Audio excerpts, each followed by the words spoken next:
Hey y'all, welcome to the Honesty Circle, the safe space to discuss growing in adulthood, mental health, faith, and all the things in between. It's your host, Sierra Elise, and I hope you're taking care of not only your mental and spiritual, but your emotional and physical health so you can be your best self this week. Today in the Honesty Circle, we will be talking about the waiting season.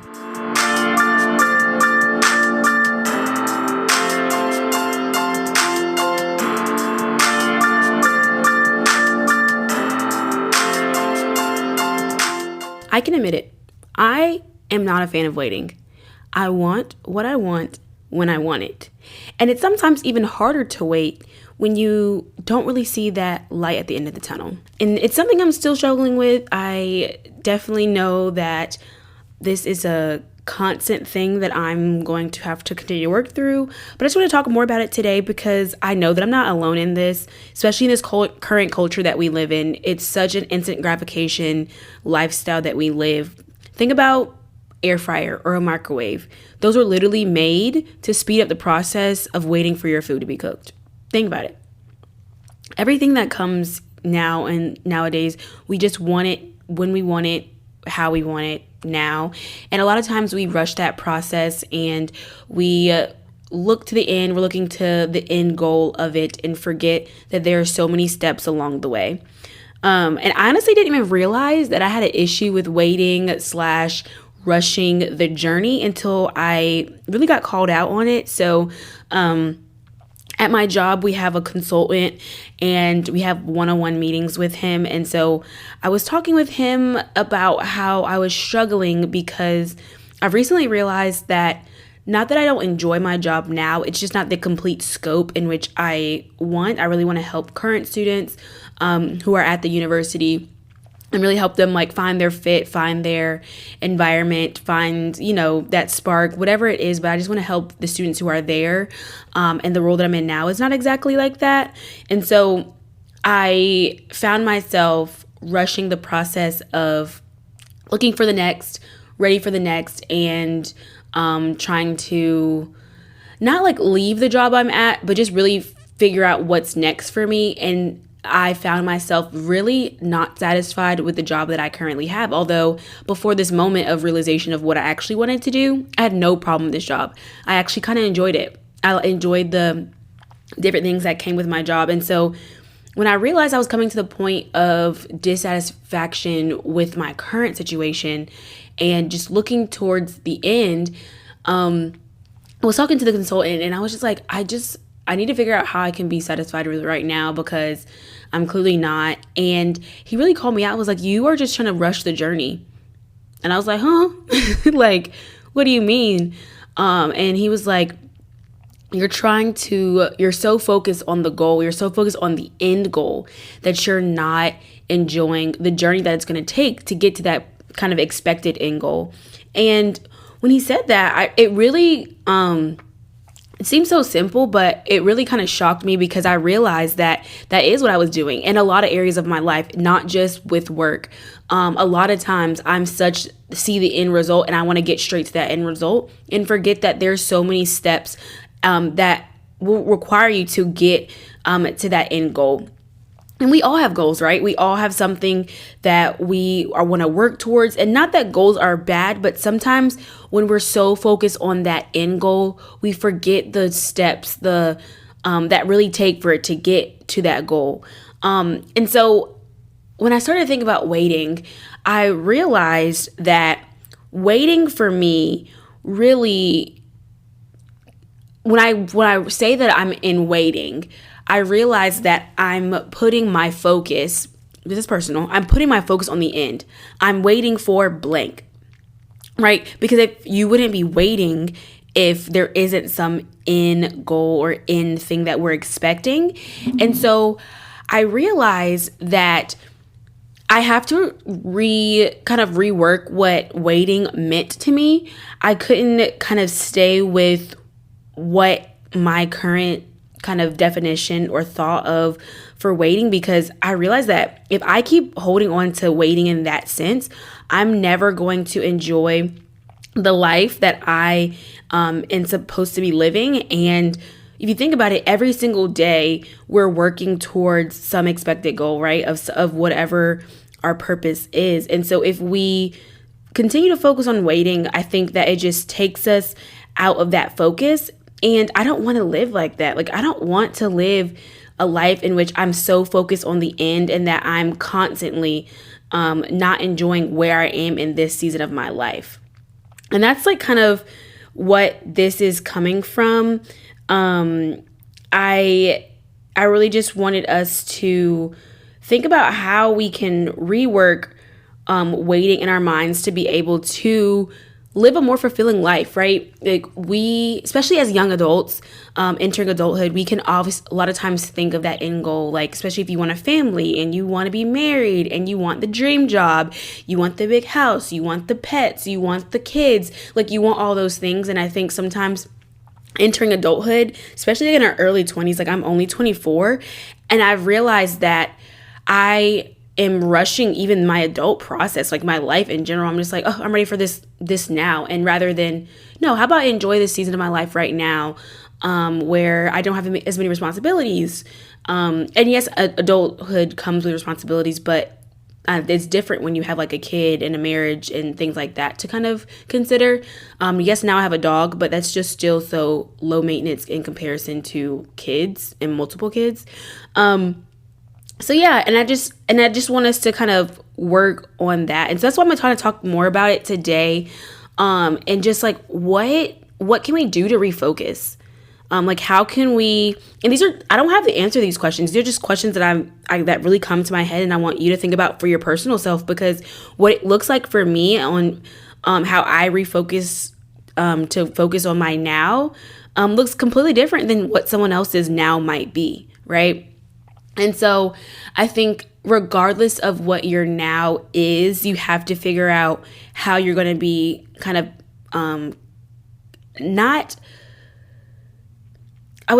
content, but satisfied, right? Because I think when I think contentment, you're just like, I'm content, I'm there. But we want to be fully satisfied with where our life is now and the journey that we're on. And so one thing that I've been kind of focusing on is each day taking it as like a blessing and what opportunities it has for me to do a little bit of whatever work towards my goal.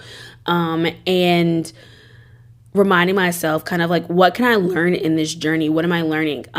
There's literally scripture for this. I know there's a lot of different Bible characters who were in waiting seasons. But my initial brain goes to Isaiah chapter 40, verse 31. But they that wait upon the Lord shall renew their strength. They shall mount up with wings as eagles. They shall run and not be weary. They shall walk and not faint.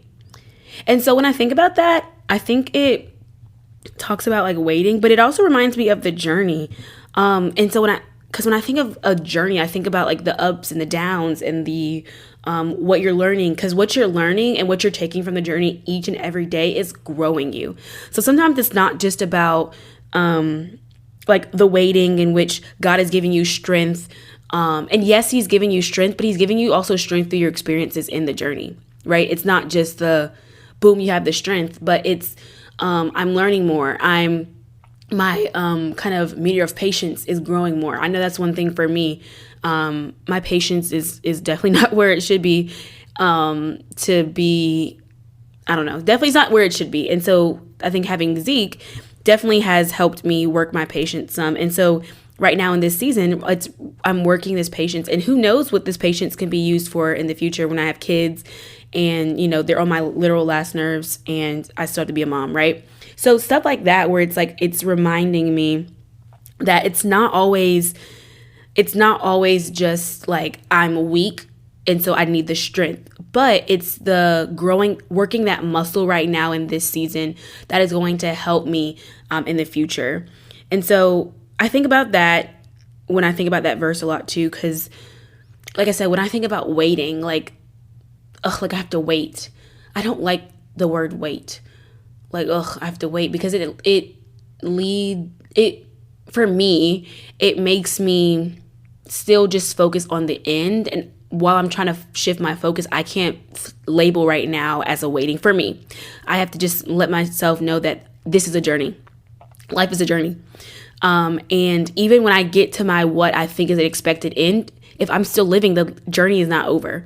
And so that's one thing that I've been trying to remind myself too. It's like when you get those goals, life doesn't end. And so the waiting never really stops, right? The waiting never really stops in life. It's always like you reach that goal and it's going to be on to the next goal. And so it's that constant thing like that, which is why I try to tell myself it's a journey. It's not just about waiting, it's a journey.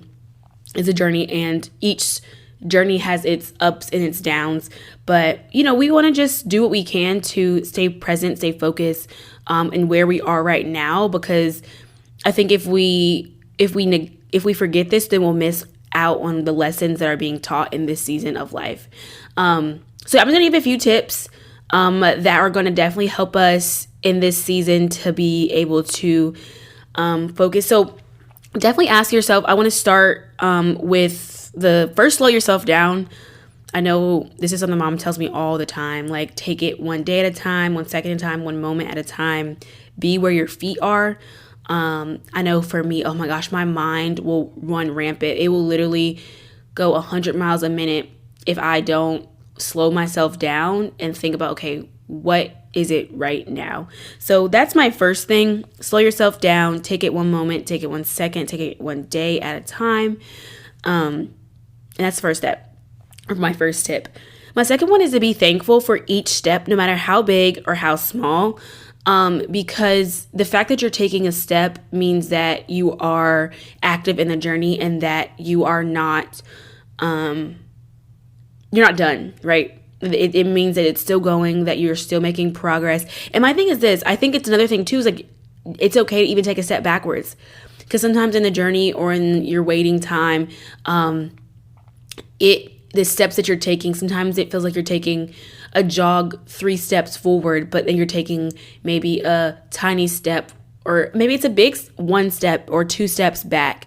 But it's a part of the journey. And so even in those kind of days when it feels like you're taking a step backwards, I think that truly step backwards is God reworking us and taking us through something, so that way we can perfect it a little bit more. Right, we could think that we have it perfect, but we take a step back and then we do it again, and we're like, "Oh wow, that's even better than it was the first time." Regardless of what it is, whether it's an inside personal thing that you're doing, work that you're doing, or an external goal that you have that you're working towards, value the setbacks even as you're valuing the steps forward. And no matter how big or how small, celebrate and be thankful that you're making progress in some form or fashion. Second, I want us to ask ourselves, how can we refocus on the now?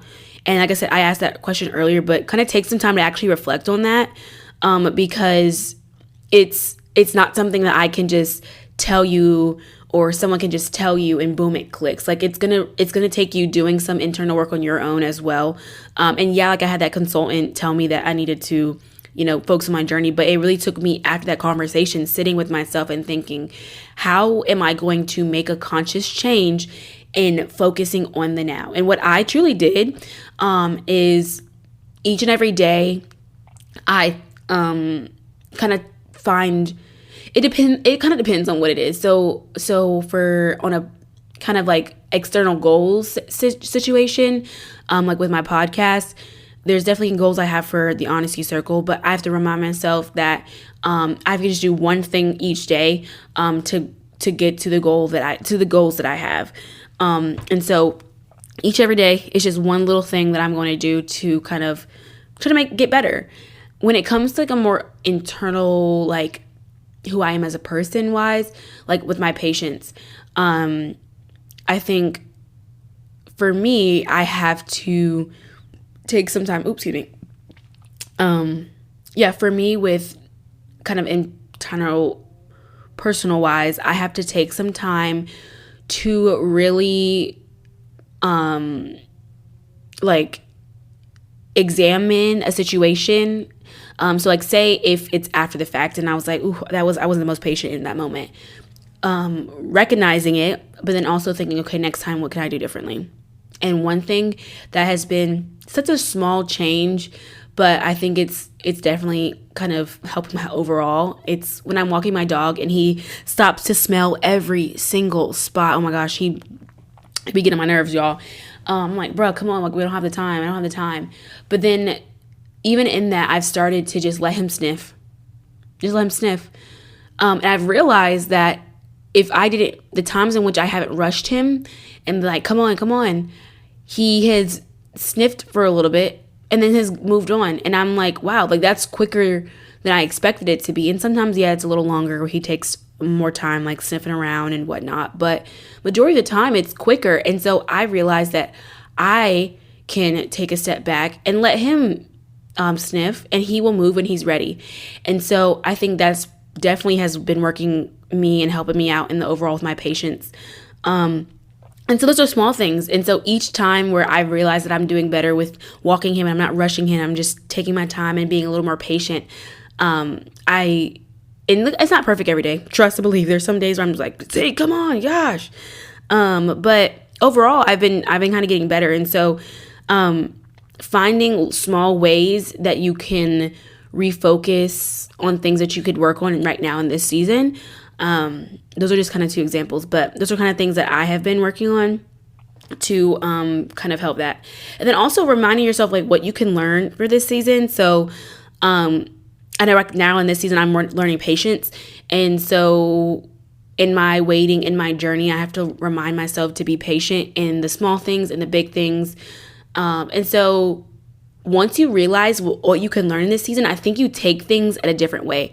Like when I've started to realize that I'm learning patience this season, I really started to be so intentional in it and put my focus towards the learning and not the end, not whatever is going to be like my end goal with this, but I'm really focusing on, I'm excited about the learning. I'm excited for the moments in which was like a little more patient and my road rage didn't come out as much as I wanted it to, or small things like that where when I've changed my focus from the end and I've focused on the season and the lesson in this season, I've get a little more excited, honestly. It makes the waiting, it makes the patience, it makes the hard work a little more exciting for me. This is me personally. I'm not saying that it's going to be perfect for you too, but when I've identified the lessons and I've kind of identified moments and when that lesson can be enacted in my life and letting that be my focus instead of the end goal.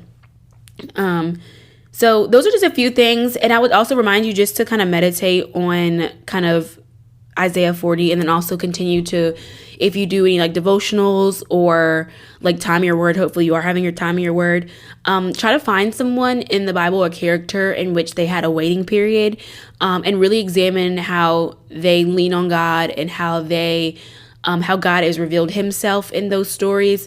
And so it can kind of encourage you in how God will continue to show up and show out in your kind of current season. So that's it for me today, guys. Thank you so much for listening. C's 2 cents for this week is identify the lesson in this season. That's what we're going to do. So you can focus on that lesson. You can focus on what it's teaching you rather than the end goal. You could take my advice or not. That's just my 2 cents. Thank you guys so much for joining the Honesty Circle this week. If you like anything that you heard today, please be sure to share with a friend, subscribe, follow us on Instagram at the Honesty Circle with an _@ the end to stay updated on Circle news. Thanks again for listening and go conquer your week.